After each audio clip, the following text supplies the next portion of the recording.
ಮೊಟ್ಟ ಮೊದಲನೇದಾಗಿ ಶಿಗ್ಗಾಂವ್ ಸವಣೂರು ಜನರ ಒಂದು ತೀರ್ಪೇನಿದೆ ಅದನ್ನು ನಾವು ತೆರೆಬಾಗಿ ಒಪ್ಕೊಳ್ತೇನೆ. ಅವರ ತೀರ್ಪನ್ನು ನಾನು ಗೌರವಿಸ್ತೇನೆ, ಸ್ವೀಕಾರ ಮಾಡ್ತೀನಿ. ಕಾಂಗ್ರೆಸ್ ಅಭ್ಯರ್ಥಿ ಅಸೀರ್ ಖಾನ್ ಪಠಾಣ್ಗೆ ಅಭಿನಂದನೆಗಳನ್ನು ನಾನು ಸಲ್ಲಿಸ್ತೇನೆ. ಒಂದು ನಿಮಿಷ ಪೂರ್ತಿ ಮಾಡಿ. ಅಲ್ಲಿಯ ಜನಸ್ಪಂದನೆ ನೋಡಿದಾಗ ನಮಗೆ ಗೆಲ್ಲುವಂಥ ವಿಶ್ವಾಸ ಇತ್ತು. ಆದರೆ ವಿಪರೀತವಾಗಿರುವಂಥ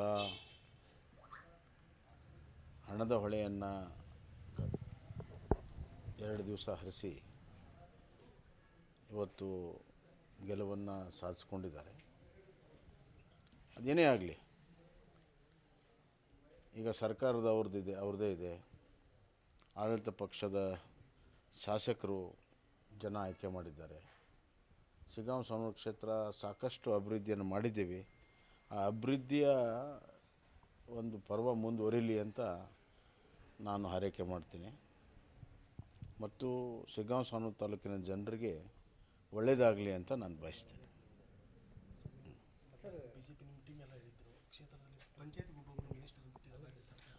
ಅದೆಲ್ಲ ಗೊತ್ತಾಗಿದೆಯಲ್ಲ. ಈಗ ಸುಮಾರು 10 ಜನ ಸಚಿವರು, 40ಕ್ಕಿಂತ ಹೆಚ್ಚು MLAಗಳು, ಮಾಜಿ MLAಗಳು ಎಲ್ಲರೂ ಬಂದು ಕನಸು ಮಾಡಿದ್ದಾರೆ. ಅದಕ್ಕೆ ನೀವು ಕೂಡ ಹೇಳಿದ್ರಲ್ಲ, ಬೊಮ್ಮಾಯಿ ವರ್ಸಸ್ ಸರ್ಕಾರ ಅಂತ. ಇಲ್ಲಿ ಸರ್ಕಾರದ ಯಂತ್ರ, ಹಣ, ಅದರ ಲಾಭದಿಂದ ಅವ್ರು ಗೆದ್ದಿದ್ದಾರೆ. ಸರ್, ಮಹಾರಾಷ್ಟ್ರ ಮತ್ತು ಜಾರ್ಖಂಡ್ ಚುನಾವಣೆ, ಮಹಾರಾಷ್ಟ್ರದಲ್ಲಿ BJP ಭರ್ಜರಿ ಇದು ಮಾಡಿದೆ ಸರ್. ಅಂದರೆ ಮಾಹಿತಿ ಮಹಾರಾಷ್ಟ್ರದಲ್ಲಿ ನಿರೀಕ್ಷೆಯಂತೆ BJP ನೇತೃತ್ವದ ಮಹಾಯುತಿ ಅಬ್ಸಲ್ಯೂಟ್ ಮೆಜಾರಿಟಿಗಿಂತ ಹೆಚ್ಚು 2/3 ಮೆಜಾರಿಟಿ ಹತ್ರ ಇವತ್ತು ಗೆಲ್ತಾ ಇದೆ.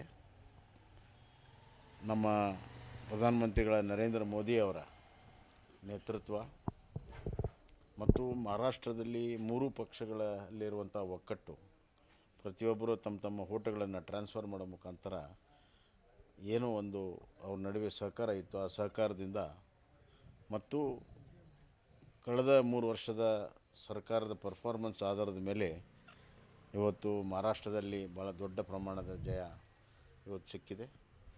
ಇದು ನರೇಂದ್ರ ಮೋದಿ ಅವರ ಲೋಕಸಭಾ ನಂತರ ನರೇಂದ್ರ ಮೋದಿಯವರು ಪರವಾಗಿ ಜನ ಗಟ್ಟಿಯಾಗಿ ನಿಂತಿರುವಂಥದ್ದು ಸಾಕ್ಷಿಯಾಗಿದೆ. ಮತ್ತು ವಿರೋಧ ಪಕ್ಷ ಕಾಂಗ್ರೆಸ್ಸು ಏನು ಲೋಕಸಭಾದಲ್ಲಿ ಕೆಲವು ಸೀಟುಗಳನ್ನು ಹೆಚ್ಚಿಸಿ ಬಿಗಿತಾ ಇದ್ದರು, ಅವರಿಗೆ ಅವರ ಸ್ಥಾನವನ್ನು ಮಹಾರಾಷ್ಟ್ರ ಜನ ತೋರಿಸಿದ್ದಾರೆ. ಸರ್, ಈ MP ಚುನಾವಣೆಯಲ್ಲಿ ಶಿಗ್ಗಾಂವ್ ಕ್ಷೇತ್ರದಲ್ಲಿ ಸ್ವಲ್ಪ ಕಡಿಮೆ ಅಂತರ ಬಂದಿತ್ತು ಸರ್. ಆವಾಗಲೇ ಅಲರ್ಟ್ ಆಗಿದ್ದರೆ ಏನಾದರೂ ಗೆಲ್ಲುವಂಥ ಸಾಧ್ಯತೆ? ಇಲ್ಲ, ಅಲರ್ಟ್ ಆಗಿ ಏನೆಲ್ಲ ಕೆಲಸ ಮಾಡಿದ್ದೀವಿ, ಆದರೆ ಇಡೀ ಸರ್ಕಾರ ಬಂತು.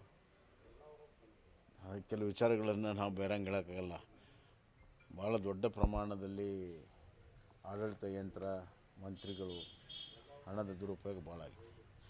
ಮತ್ತು ಸಾಮಾನ್ಯವಾಗಿ ಉಪಚುನಾವಣೆಯಲ್ಲಿ ಸರ್ಕಾರಕ್ಕೆ ಒಂದು ಅಡ್ವಾಂಟೇಜ್ ಇರ್ತದೆ. ನಾವು ಕೂಡ ಒಂದು ಕಾಲದಲ್ಲಿ 17 ಬೈ ಎಲೆಕ್ಷನಲ್ಲಿ 13 ಗೆದ್ದಿದ್ವಿ. ಇದು ಸರ್ಕಾರದ ಪರ್ಫಾರ್ಮೆನ್ಸ್ ಮೇಲೆ ಇದು ಒಂದು ಹೋಟ್ ಅಂತಲ್ಲ. ಹಿಂದೆ ನಾವು 17 ಗೆದ್ದಿದ್ವಿ, ಆ 17ರಲ್ಲಿ 13 ಗೆದ್ದಿದ್ವಿ. ತದನಂತರ ನಾವು ಸರ್ಕಾರ ಕಳ್ಕೊಂಡಿದ್ದೆ. ಹೀಗಾಗಿ ಕಾಂಗ್ರೆಸ್ ಪಕ್ಷ ತಮ್ಮ 1.5 ವರ್ಷ ಆಡಳಿತಕ್ಕೆ ಸರ್ಟಿಫಿಕೇಟ್ ಅಂತ ತಿಳ್ಕೊಳ್ಳೋ ಅವಶ್ಯಕತೆ ಇಲ್ಲ.